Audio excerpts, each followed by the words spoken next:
Hi everyone, welcome to the GoldFish Report. I'm your host Louisa.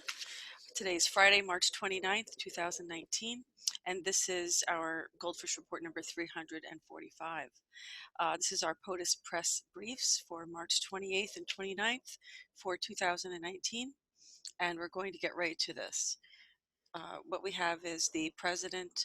This is the West Wing reads talking about tax reform, tax cuts, job cuts. We're also talking about, excuse me, of course, the news that everybody knows: the president was exonerated of all charges of collusion with Russia, the nation's border security issues. There's all kinds of things going on in this. You could go to our blog at thegoldfishreport.blogspot.com. You could check all this out. President also awarded posthumously the Congressional Medal of Honor to U.S. Army Staff Sergeant Travis Atkins, who sacrificed his life by throwing himself on a suicide bomber to save the life of his fellow soldiers in Iraq.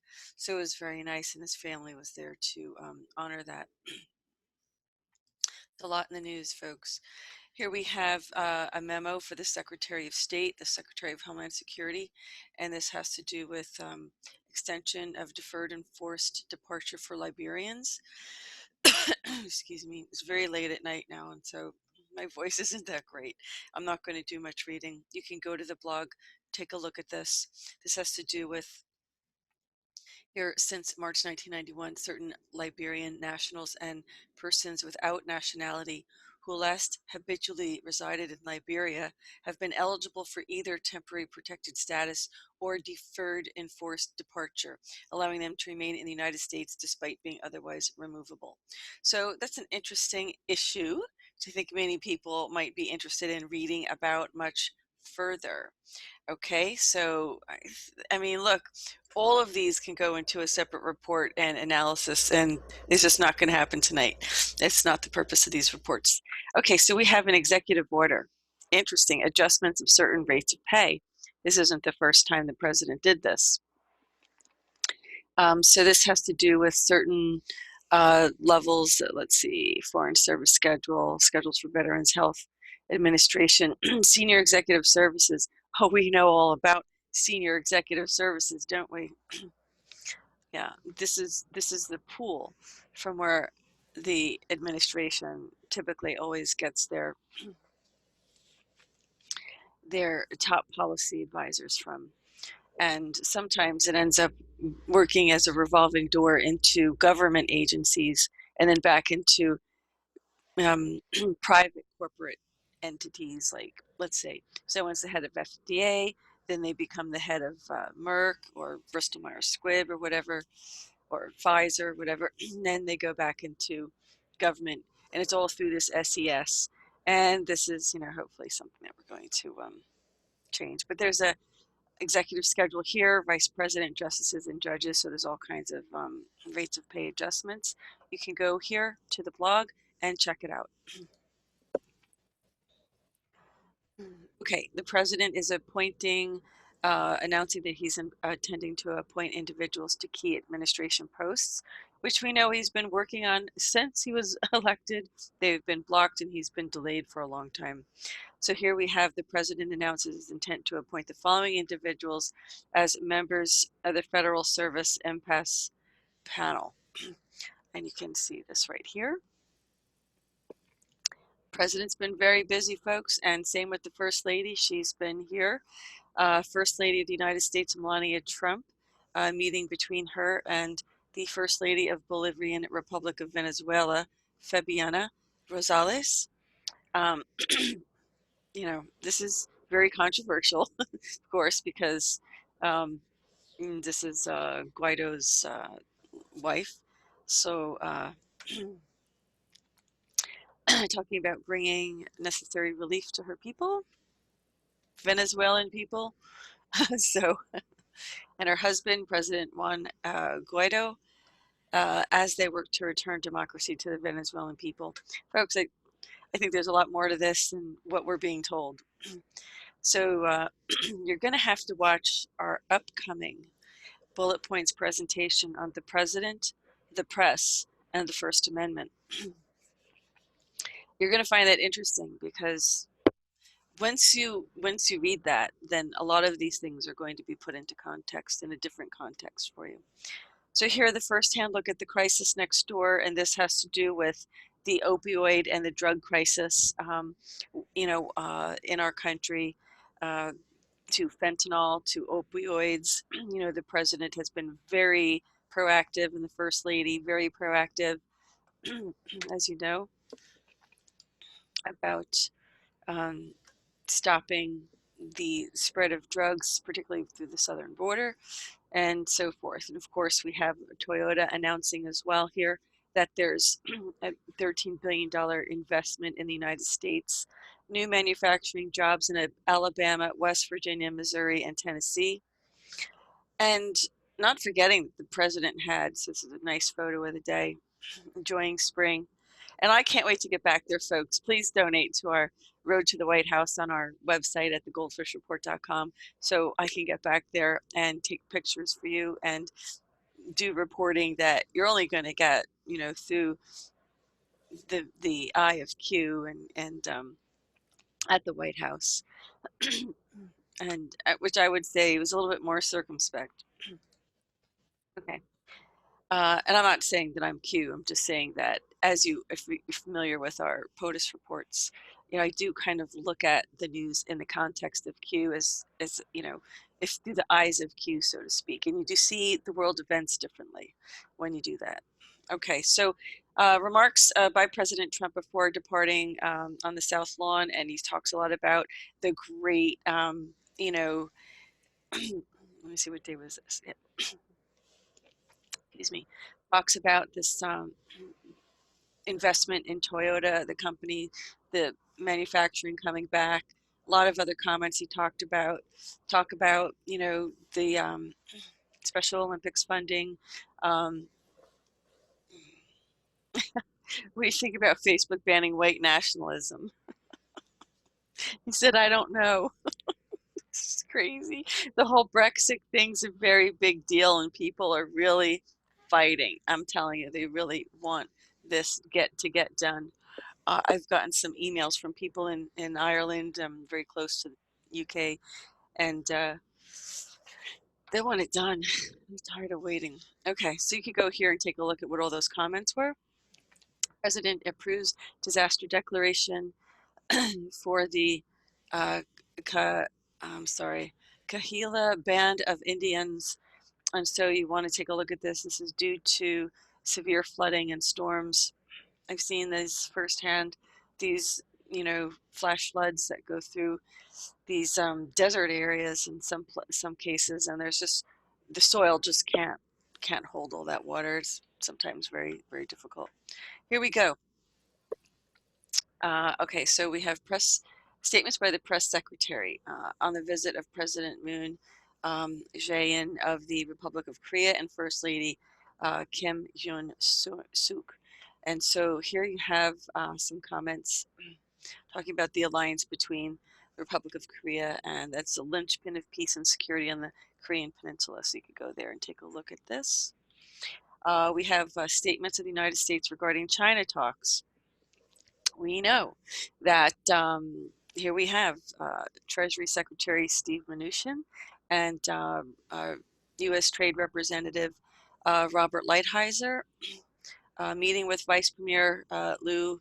He led the talks for the Chinese side. They're continuing to make progress and very candid, constructive discussions. So it was always expected that, even when I was there at the White House reporting with Secretary Mnuchin and Larry Kudlow, just, they were very positive, they were very optimistic, and it looks like talks are still going very well. Statement by the press secretary on the visit of President Abdel Fattah al-Sisi of Egypt. You can take a look at this. And strengthening strategic partnership between United States and Egypt, and you can go read about that as well.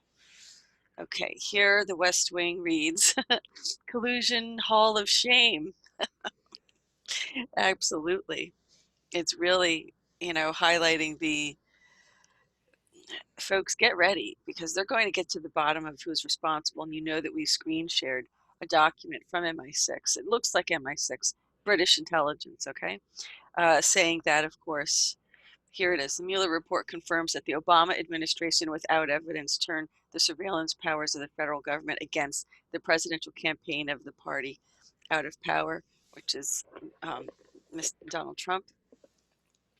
And of course, that document that we shared did indicate that the request came right from the president at the time, which was President Obama. Here we have First Lady Melania Trump continues to make an impact with her Be Best initiative as she made surprise visits to Westgate Elementary School in Palm Beach County. So it's very nice. She spends a lot of time there. And that's actually where they are right now this weekend. They're spending some time in Florida. Okay, so again, the president announces his intent to nominate and appoint individuals to key administration posts. We're talking about Chief Financial Officer of the Department of Agriculture. Isn't that funny? I have CFOs at a government. That's because it's the USA Corporation. No, folks, when are we going to wake up and realize this? And so there's other things going on here as well. So you can kind of, it's very late. Excuse me. Let's see. Okay, a lot of people are not going to like this. Presidential permit authorizing Trans-Canada Keystone Pipeline, LP, to construct, connect, operate, and maintain pipeline facilities at the international boundary between the United States and Canada. I'm not going into this. You can come here and read it. Okay, so today President Trump he had made remarks during a visit to Lake Okeechobee and Herbert Hoover Dike. And of course, they talked about this really great rally that they had last night in Michigan. That was great. There were so many people outside who couldn't get in, who wanted to get in. And I think, people were very happy to be there.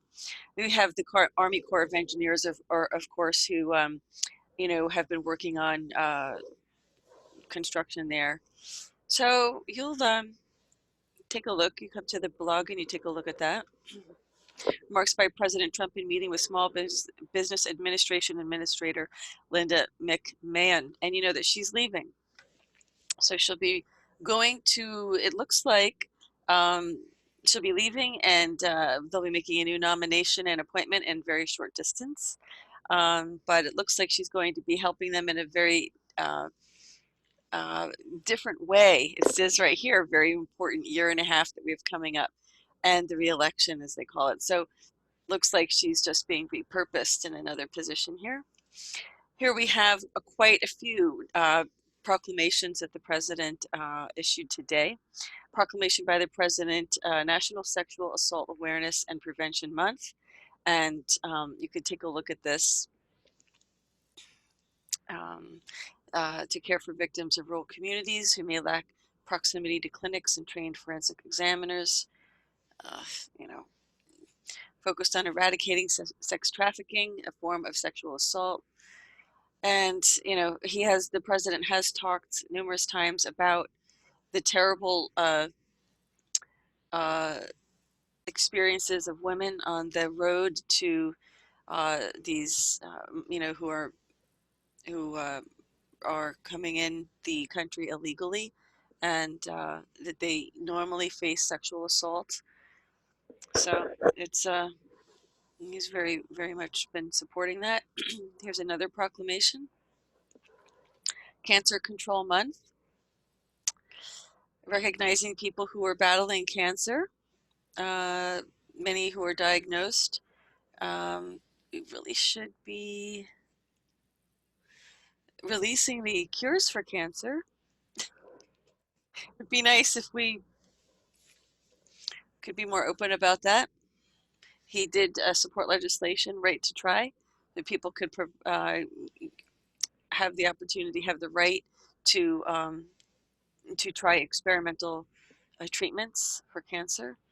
So we will control and defeat cancer, which has inflicted devastating suffering on too many American families.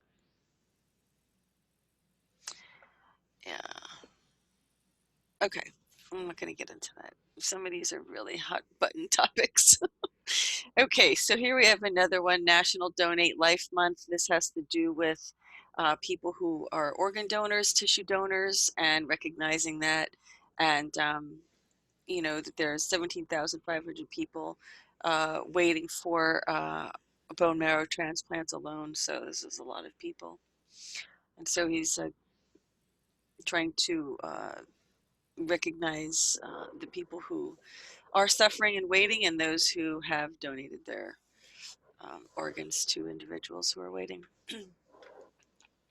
We all know about Second Chance. This is the proclamation by the president regarding the criminal justice system and helping people who have been incarcerated to leave behind that part of their life and find, you know, have them more integrated into society and into training programs and vocational programs and educational coursework, mentorship programs, and so forth that help people reintegrate after incarceration. Because really, folks, I mean, it shouldn't be a life sentence, right? You go in, you do your time, whatever it is, and you should come out, and you shouldn't have that, weighing over your shoulder. And I like the president's addressing this. It's important because they said, within 9 months, people are rearrested because they just can't get ahead in life. They can't, everyone, discriminates against them for having a record. And that's why you shouldn't commit crimes. I understand that. But people make mistakes and they shouldn't have to pay for it the rest of their life. So, I think I really commend the president for taking on that, give people a second chance. So that's what that's all about. Lastly, another proclamation by the president, National Child Abuse Prevention Month, and of course, another topic very near and dear to the president and the first family altogether. They're all very big advocates against child abuse, child trafficking, and so forth.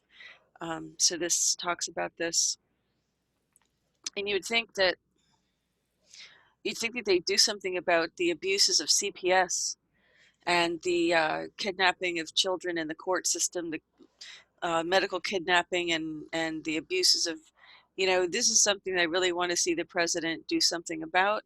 I'm going to be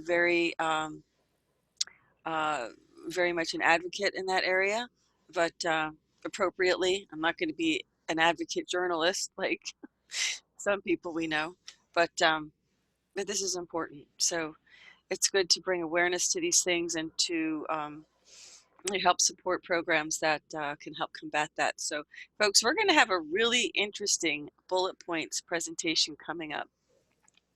And I just wonder if I should give you a little preview of this real quick before we go. And I might just do that.